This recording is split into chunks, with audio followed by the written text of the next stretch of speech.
Жеңил унаа жүк ташуучу унаанын астына кирип кеткен Ысык көлдө үрөй учурган жол кырсыгы катталды. Таласта өтө каттуу мөндүр жаап эгин талаларды талкалап кеткенин көрүүгө болот. Ушундайдагы ата болобу ата уулун унаага сүйрөп өлтүрдү. Бул ата азыркы учурда кармалды. Видеосун YouTube баракчабызга чыгара албайбыз. WhatsApp'тан жөнөтүүгө мүмкүнчүлүгүбүз бар. Бул эленин ыйлаганын көрүүгө болот. Келин эки уулун терезеден ыргытып, өзү дагы секирди. Ушулар жана башка жаңылыктар түрмөгө видеонун астына ойдо караган бармакчаны албетте басып коюңуз. Ошондо гана сиздер Кыргызстандан жана башка өлкөлөрдө болуп жаткан акыркы жаңылыктардан кабардар болуп турасыздар. Ысык көлдө катталган жол кырсыктын видеосу. Ысык көлдө жеңил унаа жүк ташуучу унаанын астына кирип кеткен. Бул тууралуу окуянын күбөлөрү билдирди. Видео саат 11:00 чамасында Кош көл айылына жакын жерде тартылган. Булак Сереп Кежи. Тышкы иштер министрлиги РФдеги мигранттар 10 сентябрга чейин укуктук макамын жөнгө салышы керек. Кыргызстандын Тышкы иштер министрлиги Россиядагы мигранттар үстүздөгү жылдын 10 сентябрына чейин өзүнүн укуктук макамын жөнгө салууга милдеттүү экенин эскертти. Маалыматка караганда тийиштүү талаптарды өз убагында аткаруу миграциялык режимди бузуу менен байланышкан терс кесепеттерди алдын алууга мүмкүнчүлүк берет. Министрлик мекенештерге ар тараптуу колдоо көрсөтүү жана акча маалымат берүү максатында Кыргызстандын Россиядагы мекемелери менен тыгыз иштешип, масштабтуу маалыматтык түшүндүрүү иштерин жүргүзүүдө деп айтылат маалыматта. Ал эми консулдук мекемелердин кызматкерлери кыргызстандык мигранттар жыш жайгашкан аймактарга үзгүлтүксүз барып жатканы белгиленди. Россиялык мамлекеттик органдардын өкүлдөрү менен жолугушуулар өткөрүлүп, кыргыз диаспорасы менен тыгыз кызматташуу жүргүзүлүүдө. Ошондой эле расмий интернет ресурстар, социалдык тармактар аркылуу маалыматтык материалдар жана видеороликтер үзгүлтүксүз таратылып жатат, деди Тышкы иштер министрлиги. Шекер айылында мөндүр айрым эгин талааларын талкалап кетти. Талас облусунун Айтматов районунун Шекер айыл аймагына катуу мөндүр жаап дыйкандардын төө бурчактарын талкалап кетти. Бул тууралуу бүгүн 30 июлда облус жетекчиси Эрмат Жумаев билдирди. Жумаев дыйкандарга кайрылып, мамлекет жардам бере тургандыгын билдирди. Өзүм окуя болгон жерге барып, жердин дыйкандар менен жолуктум. Азыркы учурда комиссия түзүлүп, дыйкандардын чыгымын эсептөө иштери жүргүзүлүп жатат. Аталган өкүнүчтүү маселе боюнча өкмөткө жана суу ресурстары, айыл чарба жана кайра иштетүү, өнөр жайы министрлигине толук маалымат берилип, элге жардам берүү маселеси толук каралат, деди Жумаев. Тажикстанда атасы уулун унаага сүйрөтүп өлтүрүүгө шектелип жатат. Тажикстанда Турнзанзади шаарынын 40 жаштагы тургуну 15 жаштагы уулун мыкачылык менен өлтүргөн деп шек саналып кармалды. Бул тууралуу өлкөнүн ички иштер министрлиги билдирди. Тергөөнүн версиясы боюнча атасы уулун май айында 800 сомони жана июль айында 600 сомони уурдаган деп шектенип, күч колдонуу менен мойнуна алдыргысы келген.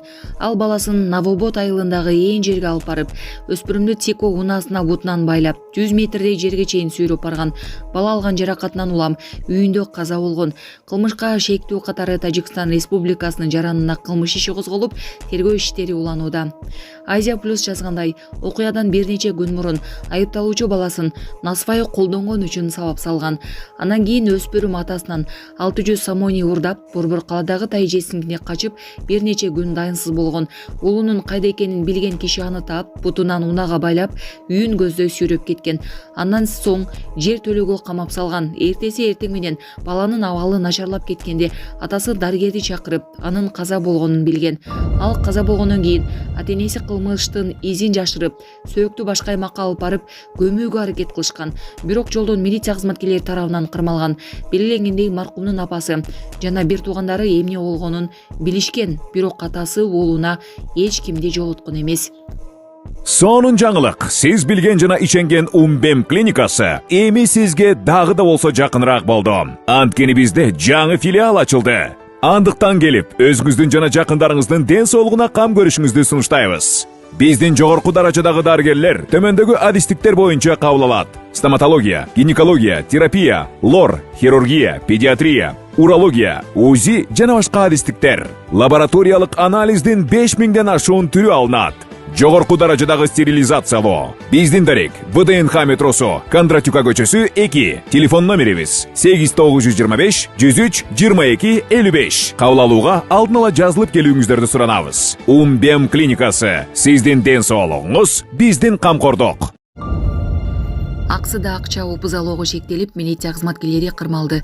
Аксы районунда айылдык милиция бөлүмүнүн башчысы жана 2 участкалык милиция кызматкери жумуш ордунда кырмалды. Алардын бири акча менен жашырган жерди көрсөткөн. Алар бир жарандын үйүнө мыйзамсыз кирип, каттоосу жок аңчылык мылтыгын тартып алган деп шектелүүдө. Милиция кызматкерлери курал сактаган үчүн кылмыш ишин козгойбуз деп коркутуп, аталган адамдан 30 000 сом талап кылышкан. Ал эми мылтыктын ээси УКМКга кайрылган, кылмышка шектүүлөр 20 000 сом пара алып жаткан жеринен кармалган.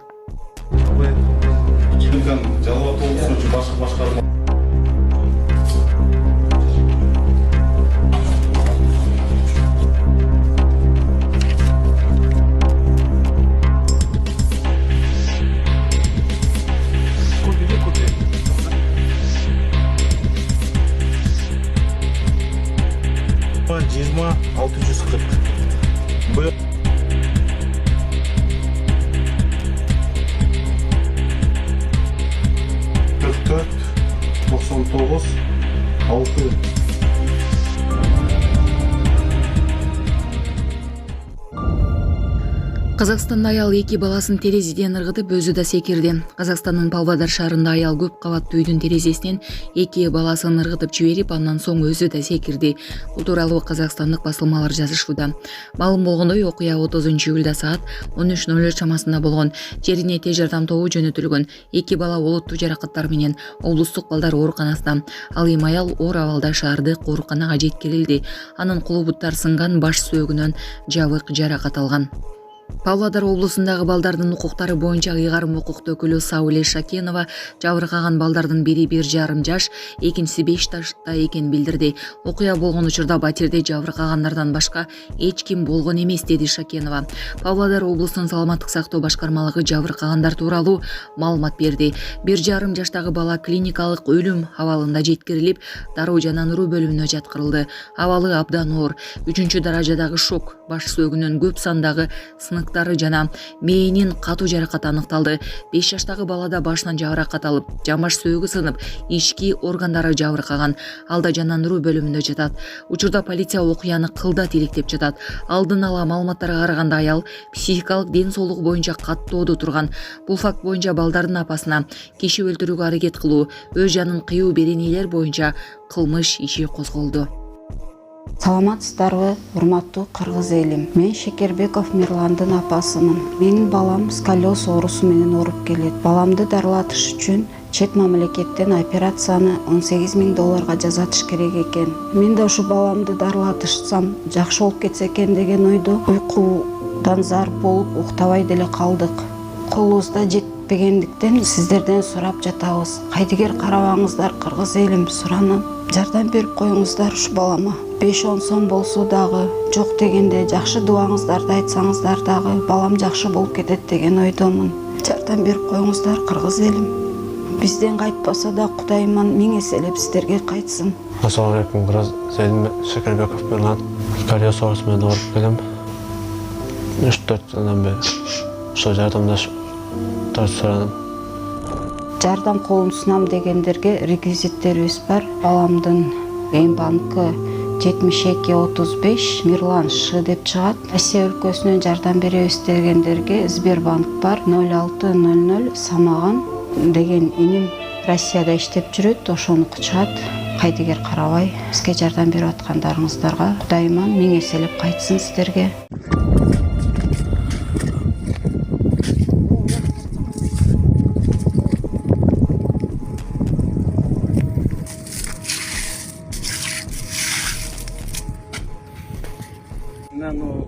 Keçilik söylеген 2 гектар.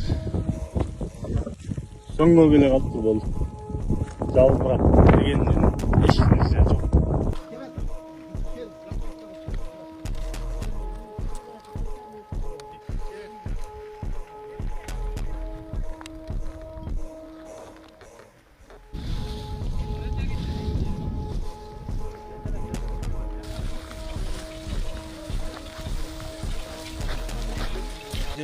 Астыдан ошондо бир могу тырмактан чоңураак чыкты да.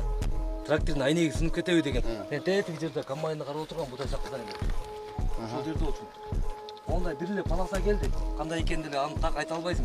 Жаман сыртынан көрүп айтпасам, капкара эле боп-боз болуп көрө албайсың. Кардай эле болуп калды.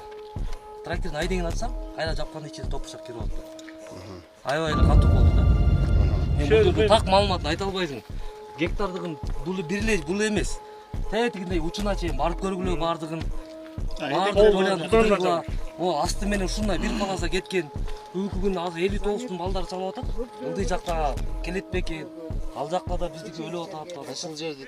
Тетиг жашка турбай Койланын башын өткөтүп жарысына чейин. 58 ушул жакка да барды. Кайсыл жерде дейсиңер? Воен совхоздун үстү. Ошонун жарысын урду. Етек жагын эмес, үстүн урду да. Ушунда уну маймактын мемесине түшүп кетти да. Эрмат Жумаевич менен толуктап коюн аскеңе. Үстүңкү ону Аккум 4 тал деген жерде мен чөп суу караткам. О, Казакстандын Вышканын түбүнөн капкара болуп чыкты. Көрө албайсың. О жерден чыкты, мен машинемди таштак жолго сорго чыгарып жетиштим. Сел жүрүп кетти. Топурчактын чоңдугу ушундай бар го дейм. Ровно мен убакыттан 15 мүнөт жаат. 12ден 15 мүнөт өткөндө жаңы башталды. 30 мүнөттө токтоду да. 12:30-да токтоду. Башталды. Мындан өттү. Могу жерден Аккумдун баш жагын урдум, мына көкдөөнүн ортосун урдум, 58 ылдыйкы Воен совхоздун үстүн талкалап кетти. Ушул ойдон кетти. Бул жерде 10 гектар да. Анан кийин 5 гектар кайыкты.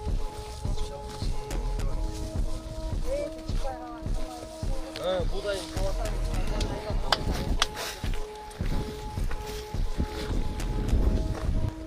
Капрастын жери болчу. Мына барсаңдек будай болчу. ППС. Будайдын бою ушундай болуп калды. Анда видеосу бар. Телефонун бою менен тең болуп калды. Ошону бузуп туруп,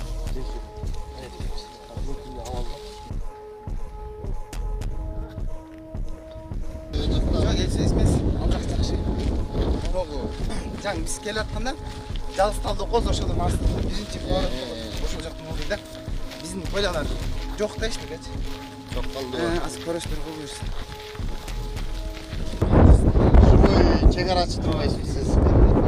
Чек. Сиз эмне болду? Чоңго келем. Жаңы бүлдөп келаткан. Барды өлөм түшүп калды. Жалбырактар. Азыр карайбыз, талаасынан бери келатабыз. Ошону мен токтоп калдым, как раз бул кишинин талаасы экен да. Бияктыкын акт обследование мындай более-менее экен да. Анан аныкын көрүп туруп, анан 10 күндөн кийин кайра обследованияга чыгышат макулбу? Бүт союн ар бир талааны карайбыз.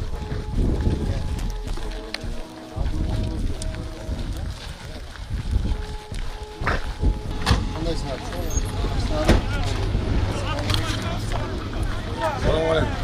Кайсы жактан чыгабыз?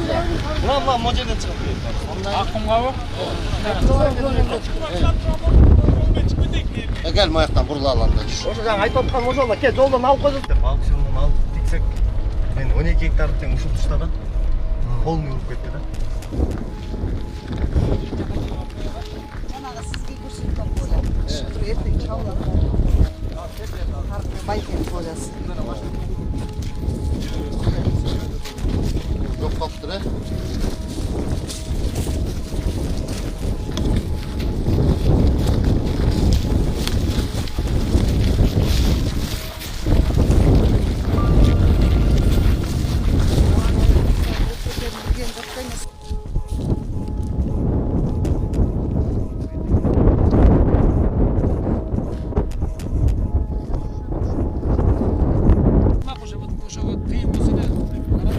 Өзүм Кайнар айылынын тургуну болом. Осмон Анарбек, 63 жаштамын. Муну балдарга деп менет кылып тиккен 6 гектар новоямды кече мөндүр эметип уруп жулам деп турганда алып кетти да. Балдардын рызкы сен Кудайдын колундагы иш экен эми. Аны өкмөттөн сураган нарса кичине бирке болсо жардам береби деген үмүттөбүз.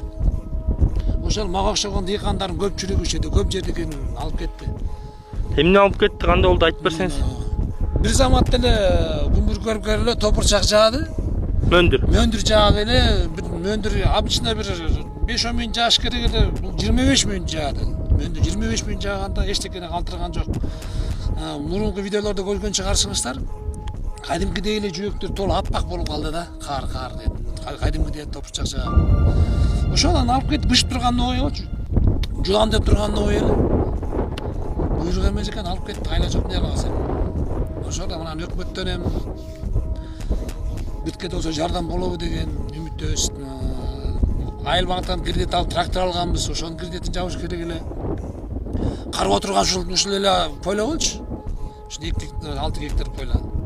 Ушундай болом тууган эми. Жакшылап бүт обследование этип чыккан, сужение болгон окшойт. Өтүктү кийгиле. Ошон үчүн биз толук Нормалдан кеткен да. бере албай атабыз, тактай Мындай кеткен. Могул жерде 58 деген контур бар. Анда пол урган бош кейки менен аякта жерим жок, бирок могул жерде жер бар да.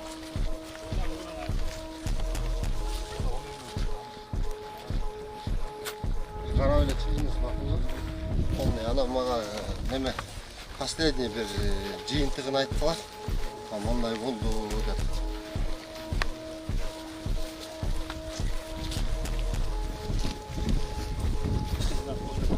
Каяктан жалпы жыйынды дәп жерден эле өткөзүп салалы?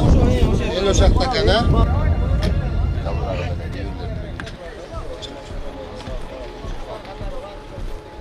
Салам алейкум.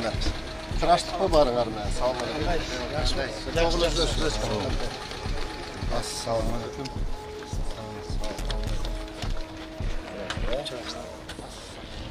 Мында өйдөрөк турабыз.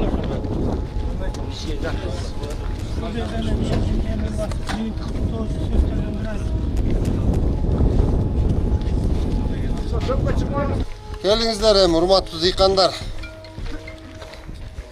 Барыңардын талаңарды көрүп чыктык. Барыңардын көрө албасак да иши этек башын баарын көрүп чыктык. Азыр эми мындай болот. Барыңарга түшүндүрүп айтайын. Комиссия түзүлдү. Ошол комиссиянын башында мына аким Нурлан Эшматович өзү болот. Айыл өкмөт, Руар, анан дыйкандардан бир 10 киши кошулат. Өзүңөр шайлап тандагыла, ким кошулат. Калыстык менен болот бардыгычы. Ана мына тетиги жактан талаларды көрүп келдик, аркы четиндеги. Жарай турчуларын кошпойбуз. 100% жарабай калгандарын. Анан жана балдар карап чыкпадыңарбы? 50 деп аткандарды, аларды мына 10 күндүк обследование немеге коебуз, кайрачы. Повторный обследование жасайбыз. Жарай турчуларын мына болот дегендерди өзүнчө атынча жетип коебуз комиссия. Аларды 10 күндөн кийин кайра бир чыгып карашат. Такыр жарабай калгандардыкы эми азыр предварительный алдын ала маалымат менен бир 600 гектар жер деп атат. Биринчи санап чыгалы, ушерп канча болду, эмне болду. Анан бүт комиссиянын жыйынтыгы чыккандан тока 2 эле күн. Эртең бүрсүгүн 2 күндө жыйынтык чыгыш керек. Кечке көпкө созгонго убакыт жок. Созулуп кетсек бул маселе дагы арткы планга жылып кетет, туура түшүнөсүңөр, Ошон үчүн бат-баттан эртең бүрсүгүнү оперативно ар бир дыйкан өзүнүн жерин чыгып көргөзүп, өзү да ыраазы болгондой болуш керек да. Баары ордунда болуп, өзүнүн талаасын көргөзүп, комиссия ошол жерде айылдаштарыңар өзлөрү да кол коюп берет. Айыл башчы, айыл өкмөт, депутаттар, биздин Руар, аким бардыгы кошулат дагы обследование кылат. 2 күндөн кийин жыйынтыгын бизге берет. Жыйынтыгын алып алып мен Бишкекке жөнөйм. Бишкекке барып өкмөткө, урматтуу президентибизге да кайрылам. Ушундай маселе болуп атат. Биздин дыйкандар монтип жапа чегип калышты. Ушу көйгөйдү чечкенге жардам бергиле деп.